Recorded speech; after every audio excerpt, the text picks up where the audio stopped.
Today, some lovebirds of paradise are ready for the next level. Some aren't. It's back-to-back Bachelor success stories as both Joe and Kendall and Jason and Kaitlyn are joining us. You want something to be right, but it just wasn't right, and that's what it all comes down to. And Real Housewife D'Andra Simmons is here to tell us who her real friends are down in Big D. I'm here to make amends. I'm not here to start a new fight with you. This is your reality check.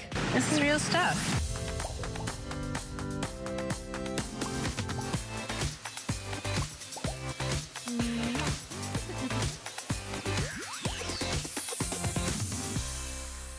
Hey, what's up, everybody? Happy Wednesday. We're back for another show. I'm your host, Lyndsey Rodrigues. Welcome to Reality Check. Now, we had them via Skype last week, but now they are here in the flesh. Joe Amabile and Kendall Long from Bachelor in Paradise. Welcome. Thank you for having How are us. you? Thanks for coming back. I'm glad that we didn't scare you off via the internet before, and now you're here. Oh, our pleasure. Yeah, we love being here. Oh, good. Well, you're welcome back anytime. And also later on the show, we'll be chatting with another couple of Bachelor Nation lovebirds, Kaitlyn Bristowe and Jason Tartick. Are they friends of yours? Yeah. Yes. Oh, very yes, cool. we love them. Okay, well, I'm very excited that you guys are here because we have a lot of stuff to cover today, and we have to start with our top 5. At number 5, we are unfortunately beginning on a bit of a bummer. The Survivor producer Bruce Beresford Redman was released from prison 4 years after being convicted of killing his wife, Monica, in Cancun. He was sentenced to 12 years in a Mexican prison for the 2010 murder after she was found in a sewer of the resort where the family was staying. The couple had been on vacation when Monica disappeared, and after a shopping trip, and an autopsy later found that she died of asphyxia by suffocation. Now, he is currently back in Southern California after being released. So what do you think of him serving such a short term for murder? First of all, 12 years does not feel long enough at all, but No. 4? 4 isn't really a long time for murder. I feel like a life for a life, in a way. Yeah, I mean, this is some heavy stuff. It's pretty heavy. We're starting Welcome to Reality Check. Yeah, 4 years for, I think murder is usually like 25 to 30. Right. So He apparently got off for good behavior, so. hopefully he doesn't live on our block. I mean, we're in Southern Oh, that's Cal, right. You're in so- WeHo. So, Yeah. is this something that you think would be a good case for People Magazine Investigates? We did that crime series. Oh yeah, I'm all into like forensics and stuff like that. So I feel like this would be definitely Yeah, up for that. this is right up Kendall's alley. Right, So- right, Allie. You and I have We that in love common. Yeah. At number 4, Lyndsey Chrisley says that her family's tax evasion scandal and cheating claims have wrecked her life. On her Coffee and Convos podcast, she opened up about the claims made by her father and stepmother. She says she hasn't aired any dirty laundry after she left the show and has been at odds with her family after accusing Todd of attempted extortion. Now, do we think that the Chrisleys are ever going to make amends and come together with everything they have going on? Obviously, the parents are facing potential jail term for alleged financial crimes. How do we think this is all going to end?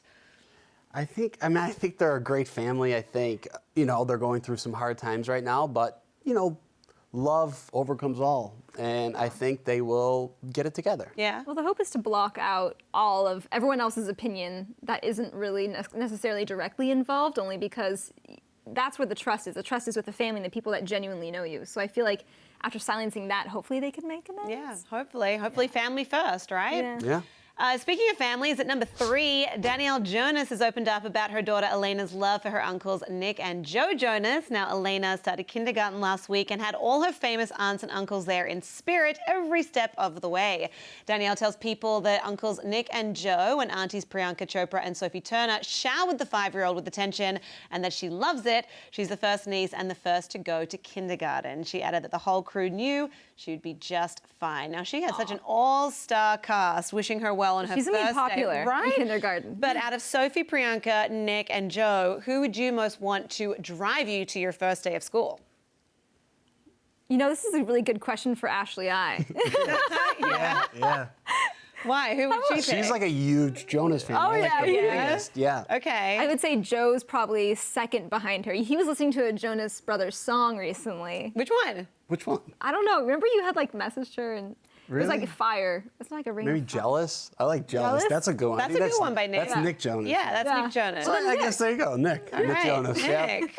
I really thought one of you was going to say Sophie just because of the Game of Thrones status. Oh, yeah. Oh, yeah. That's Having true, but- Sansa drop you off at school. You're I- right. you know, we I didn't only see got- last season of Game of Thrones. Yeah, I'm like so- 4 seasons back, actually. Oh, okay. Yeah. Well, spoiler alert, no one was happy with the way it ended. That's what I've heard. At number 2, Alex Rodriguez says his exes will be invited to his wedding to former American Idol judge Jennifer Lopez. The former Yankee player dropped by Strahan, Sarah, and Kiki. And during a game of this or that, he said, I would say exes invited to the wedding, all inclusive, the more the merrier. Now, while RHOD wouldn't give us any wedding clues, he did say that it's going to be a long flight. So here's a question. If you guys were to get married, would any of your exes be invited to the wedding?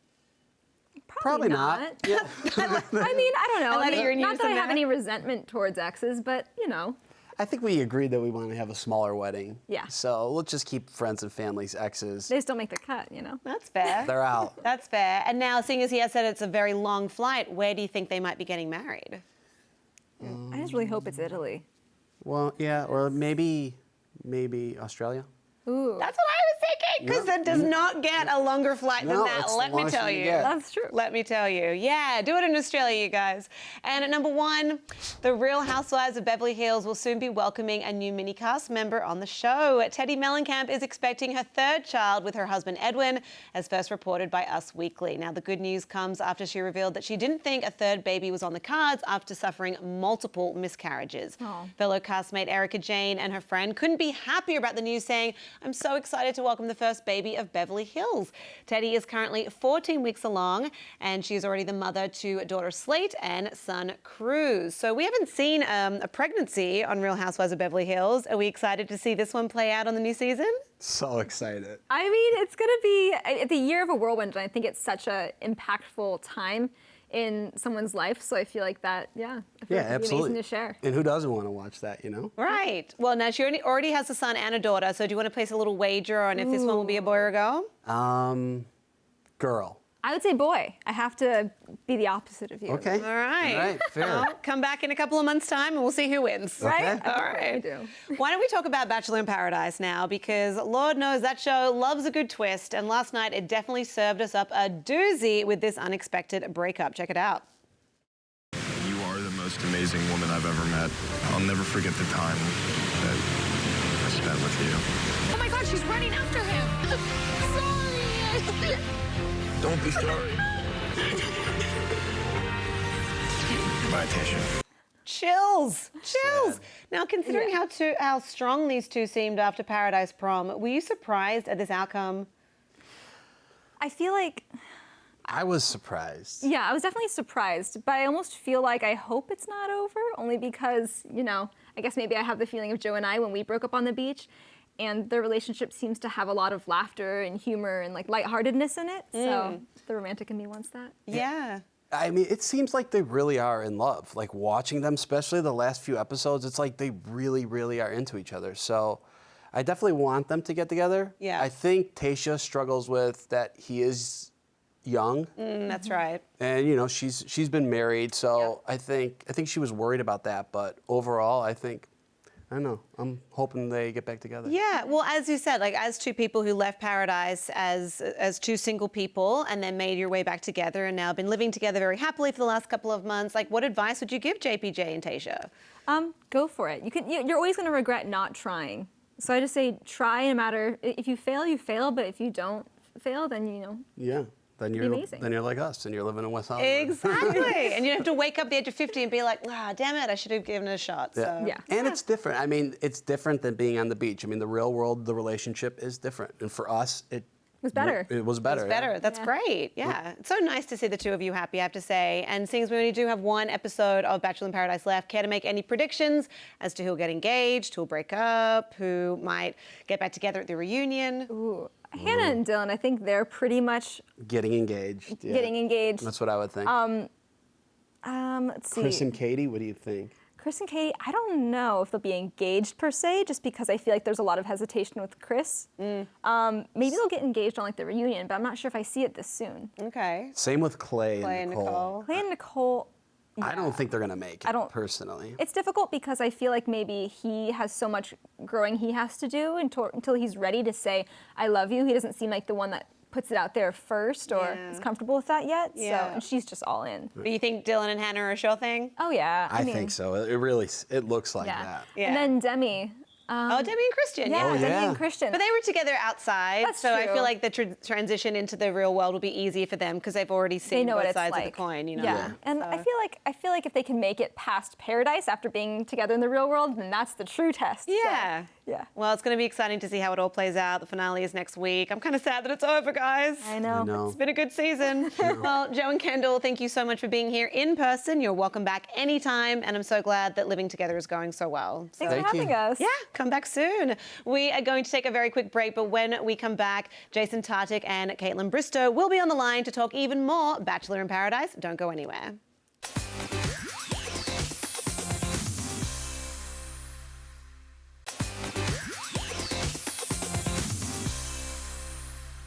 Hey everyone, welcome back to Reality Check. Joining me now via Skype are Jason Tartick and Kaitlyn Bristowe. Welcome, you gorgeous pair. Thank you. We're a trio today. We got ramen with us too. Ramen! Oh my goodness. Ramen is the cutest thing I have ever seen. What a sweet boy. Now, It's amazing. look, you guys are such a cute little family. So you guys have been dating for about 9 months now. So life seems to be treating you pretty well. But tell us a little bit more. How's everything going? Yeah, everything is going great. So I just moved to Nashville in June, and it's been a great ride. You know, I think, and on top of me moving to Nashville, we also adopted Ramen from South Korea and rescued him through an organization called Bunny Buddies. So it's been a really great 9 months. Moved across the country, and here we are. That is awesome, and thank you so much for being part of the whole Adopt Don't Shop movement, because I think that's super important. And also important is news or maybe controversy that you guys sparked because of this Instagram post at the US Open. For some reason, people thought that the fact that you had your hand in your pocket, Kaitlyn, might mean that you are engaged. Do you want to comment on that? I did comment on my Instagram. I said, look, if I'm wearing a cute dress with pockets, I'm going to have my hands in them for a photo. So not hiding anything. The funny thing is I had friends of mine calling me like, what is going on? How could I find out through Instagram and not through you? So not only did she get some people out there, she got some of my best friends as well. And mine as well. Oh, wow. Well, I mean, I hope that if and when it does happen, Ramen will be a part of it, because I think that would be really, really cute. Oh, you know he will. He'll be Yeah, a part totally. of it, for sure. Well, look, this has been a very exciting season of Bachelor in Paradise. Jason, I want to hear your take on Blake's journey through this season. Do you think that the way he was portrayed was really harsh, or did any of it ring true to the Blake that you know? You know, so Blake and I became really good friends on Becca's season, and then after the season, we became even closer. And I will say, I think the breakup really hit home for him. And he kind of went through a little bit of a spiral just trying to find himself. And he made mistakes that he will come up and tell everybody, I made mistakes, I'm learning from it, I came out a better person. I think if you look at it, there are just some double standards I'm seeing a little bit in the franchise. What he did was absolutely wrong, and I don't think that... We tell him that, and too. we tell him that, but, you know, he's growing as a person. I think he learned his lesson. I think more importantly, like, this chapter is now closed, and I think his chapter to happiness has just started, and I think he's come out a better person than he went in. Well, that's great to hear. And obviously, we wish him all the best, as we do everyone that participates in the franchise. Because, you know, at the end of the day, everyone's just trying to get as happy as you guys. So why don't we talk about last night's very emotional episode, starting with our friend Connor Saley, who also has a really cute dog, and who had almost given up on finding love. But then, thankfully, his decision to leave Paradise was thwarted. Let's check that out. I just walked down to Paradise with a date card. It just says, it's about time you showed up, don't waste a moment. And so I talked to everyone there, and then they told me that you had just left and I had just missed you, and that I should maybe go try to spend some time with you.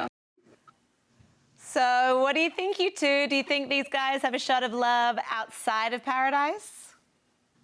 It's hard to tell just from that, but I am rooting for them. I think they make a gorgeous couple, and they both seem really like cute and happy. So I think there's hope. I think it's romantic what she did. I love that she went after it. So I'm rooting for them. Yeah, I think today you just never know like where you'll find it. We met each other on her podcast, right? Yeah. So maybe it's just a little hotel knock at the door. They go on a date and it just like completely opens up. What I find interesting is that like she totally was just looking for him and then he was only looking for her. And so hopefully, that's a pretty good foundation. I know, definitely. Fingers crossed for them for sure. But, there were some other couples that were having some very intense conversations. So why don't we chat about them, starting with the couple that seems to have had a little trouble in paradise. Let's have a look. There's nothing wrong with you. You've been through this a million times. You've been hurt and you have fears, and that's okay. But at the end of the day, whether it's me or it's not me, you need to figure out who makes you happy. I mean, Katie, just one of the most patient, loving people I think we've ever seen. Do you think that Chris can get past all of his hesitation and self-doubt and give Katie everything that she deserves? I think he's crazy if he lets her go, because clearly that guy needs something stable, like in his life, to keep him grounded. She's so level-headed and grounded and sweet and, like you said, patient. And I feel like he's going to be crazy if he lets her go. He'll regret it. He'll be the one knocking on someone's hotel room door. Yeah, I think he's seen a lot ups and downs. I think they're opposite, but opposites attract. So hopefully. We're definitely opposite. Yeah, totally. I was actually just going to ask. Yeah, so you guys would call yourselves opposites? Yeah, we call each other yin and yang all the time. We're very opposite. Yin and yang for sure. But it's working. And Kaitlyn, you actually have a podcast called Off the Vine, which was nominated for a People's Choice Award for Best Pop Podcast of 2019. Congratulations. That is such a huge honor. Thank you. I know. I say all the time, I'm like, I don't even care if I win. I'm just like so honored and proud to be part of the group that's been nominated. I think that's amazing. You definitely got my vote. And that's the podcast that you guys met on, right? Yeah. That's the podcast we met, yeah. So if you were to win, that would be even more special. I'll dedicate part of my speech to him. Oh, thank you. Bring some wine, too. And to ramen. And to ramen. And to ramen. Who can we expect on the podcast that's coming up? Anyone exciting? I have Derek Peth actually coming up on the next one. And comments by celebs. And then I'm going to be heading to LA pretty quick. And so I hope to get a lot of the Bachelor in Paradise cast on it. Oh, that's so cool. I mean, we're a huge fan of Derek here at the show. We think that he's carried himself as such a gentleman this season, despite everything he's been through. So I can't wait for that episode. Yeah. He was a really great guest. And I'm also doing a live podcast in Life is Beautiful in Vegas on the 21st, I think it is. Yep. And I might be getting someone from Paradise on that. And then I have a fall tour coming up in November, and all the tickets are on my website for that. Oh, wow. You're keeping so busy. Jason, we get to go with Kaitlyn as she does this tour? Yeah, I'm going to get to go travel along, and I'm also working on a program myself called Restart. And it's learning about those, not when they're at the top, but when they're at the bottom, and how they've kind of made their way to the top. And it's a series that I'm working on as well. But I'm going to be there on the tour. Ramen and I are going to be backstage drinking Kaitlyn's wine, having a great time. Oh, that's awesome. I'm so glad that you guys get to do all of this stuff together. You really are just the sweetest couple, and we wish you all the best. So, thank you so much. Of course. Thanks for inspiring us to just believe that love can find you when you least expect it. So please. Absolutely. Yeah. So I hope that one day we actually get to have you on the couch instead of via Skype. You're welcome on our set anytime. Oh, yeah, we would love that. Thank you. That'd be amazing. Of course. And everyone, make sure you check out Off the Vine. That's Kaitlyn's podcast. That's wherever you get your podcast fix. And obviously that's nominated. So go vote for it. Go listen to it. We are going of course, you guys. We're going to go to break very quickly. But when we come back, housewife D'Andra Simmons will be with us talking all about the goings-on down in Dallas. Stay tuned. So whose idea was it to do a roast? That was my idea, stupidly.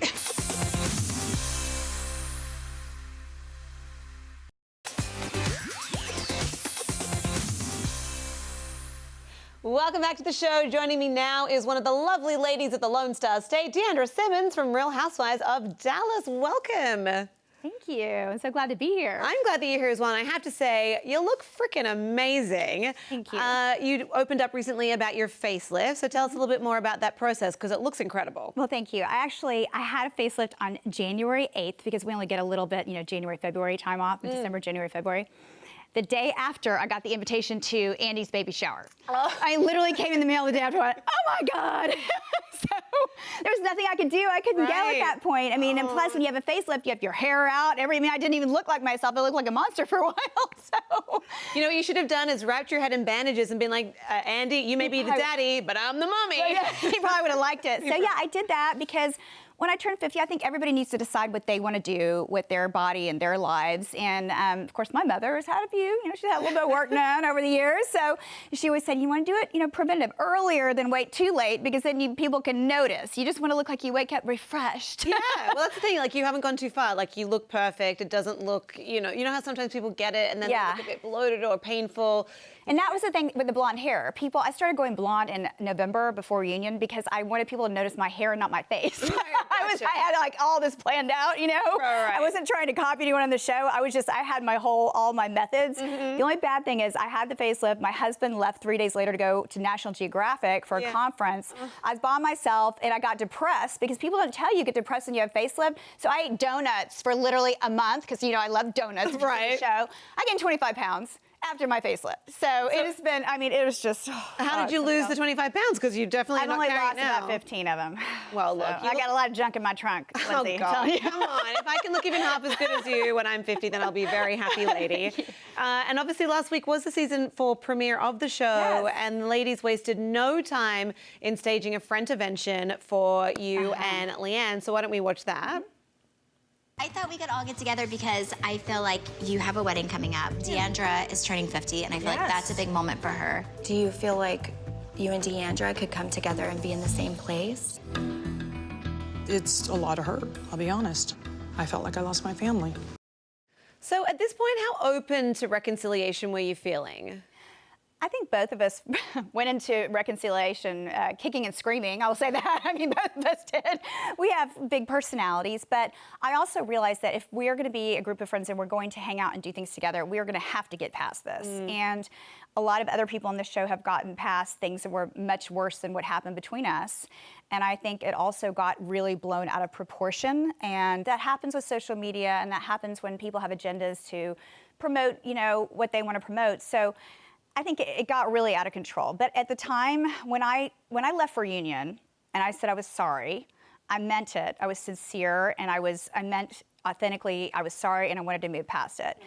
But apparently, Leanne was not ready to move past it. So I felt like, okay, I'll apologize again, and let's see if we can start over again. Now, it's still, as you see, I don't know if you've seen tonight's episode. Not yet. But, not yet. We're still on a rocky road. Yeah. I, though, left, I'm not going to apologize 10 times or do somersaults and, flail on the floor and do the kind of stuff. I'm not melodramatic like Leanne is. Right. So that's not my personality. I will tell you I'm sorry, and I will be gracious and sincere, and I will, respect the fact that you want me to honor your boundaries. Okay. And that's the kind of friend I am. And I know that I made a mistake. So as long as I say, hey, I made a mistake, I'm a human being. We make mistakes, but we just make them on TV. And that's the worst thing is, and when something happens in someone's life, if you're filming, then you have to talk about it when it's happening. And I'm really true to this process. And I actually tweeted out last week, I said, if anything is happening in my life, in my marriage, anything, I'm happy to share it because I feel like people really resonate with the stories when you're going through hardships and conflicts. Right. And I've shared, a lot of things at reunion that happened to me last year I didn't know about. Carrie brought out the fact that I had a past, drug past in my 20s, and I went to rehab. Right. That's something I didn't want out there, but I said, yep, happened, but I'm 50 now and I'm fine. Yeah. So it's just owning up to whatever it is. So I just feel like it's not shying away. It's just like a mistake is only a mistake if you repeat it. We're all human. It's just that you guys have more of a spotlight on you because you have the cameras and it's a bit of a different scenario. But let's talk about you and your mum, because you have been really open about the hardships that you've inherited with the business that's financially in a little bit of strife. But you and your mum are really close. Yes. And you even dressed up as her for a party. Oh my God, I can't wait to see that episode. Yeah. I'm so excited. Well, tell us what her reaction was to that. Well, first of all, when I showed her the photo, she was like, oh my God, you look exactly like me. I did. Wait till you see it. I looked exactly like her, except I had on sex earrings and pasties. And yeah. And by the end of the night, I had a jacket on. By the end of the night, of course, that was off. And I was like, I love you, Mum. I know, it was so fun. It was awesome. And I also hear that Mama D has quite the wig collection, kind of like Moira Rose on Schitt's Creek. Okay, so she's got probably 150 of that wig, the one she wears. And then probably, I don't know, she has all different colors of different ones too, because she's had, you know, different wigs throughout the years, but she actually, when she had cancer, her hair never really came back. So people don't understand why she has the wigs and why she wears a wig. It's because her hair just thinned out after having cancer. I see. So, but you know, she'll wear one and she'll wash it that day. She doesn't let them get dirty or anything. I mean, she just is like, boop, next one. You know? That's incredible. And I love that she took something that was quite a negative experience in her life and turned it into a way of self-expression and a way to have fun. And speaking of fun, it is your birthday party tonight on tonight's episode of Real Housewives of Dallas. And you decided to get roasted. Yes. So looking back, are you glad that you made that decision, or were there things that were said that you're like, oh man, this is a bad idea? No, I actually was disappointed that people didn't roast me more because they were so nice. I thought, well, come on, people. I mean, everybody, all my high school friends were there, and some of my, you know, people I've known my whole life. They have a lot of good stories about me. They didn't tell any of them. I'm like, what's wrong? Why are you playing it safe? Come on, I did a lot of crazy things when we were growing up. Right. But Stephanie and Brandy took the cake, and they, you know, made so much fun of me, and I loved it. Carrie was nice. Leanne was quite nice as well. So did that surprise you that Leanne was nice? You know, I think she probably, like I did, does not want to stir a pot anymore at that point. Okay. Plus, it was, you know, when you're in a friendly zone, she wasn't in a friendly zone. Right. Because those were my friends and my family. So you're walking into enemy territory. If you start, you know, immediately firing shots, you're probably going to get fired back at. Right, So, and I'm sure it wasn't easy for her to walk in there because my friends didn't want to see her. But I feel it was very mature of her to come and very kind of her to show up and to make the effort, even though it was going into a place that, you know, it's just not her group of friends. Yeah. As you said, enemy territory. Well, I think it's really cool that you chose to have a roast, and I don't know, maybe next year you can do another one and they can really get in really there. raunchy and really, you know, just told some crazy stories. And I love comedy. I mean, comedy is, I can't believe Stephanie actually says, well, D'Andra's real sensitive. I'm not sensitive about stuff like that. Right. I mean, when we get to Mexico, I think the next morning, that gets crazy, by the way. Oh, yeah, that's my 50th birthday trip. Okay. And I wake up the next morning after having, I mean, this is going to be the most embarrassing episode, I'm sure, for me the whole year, because I had way too many tequila shots on my birthday episode. Is there such a thing as too much tequila on one's birthday? I woke up with sexual chocolate and a bottle of water next to me. Oh, wow. Oh, wow. And Brandy staged it, and she was, hard night, good morning. That is a good promo right there. I know. Oh, it was amazing. Wow. Okay, well, I'm really excited for tonight's episode and to see the roast, and I'm just so happy that I got to meet you in person. Oh, nice to meet you, Lyndsey. Thank you for having me. Yeah, thanks for coming in and sitting and chatting and looking so fabulous. Make sure you watch The Real Housewives of Dallas. That airs tonight on Bravo at 9 p.m. We are taking our last break of the day, but make sure you stay tuned for another great moment in reality TV history when we get back. D'Andra, thank you. Thank you, Lyndsey. I appreciate it.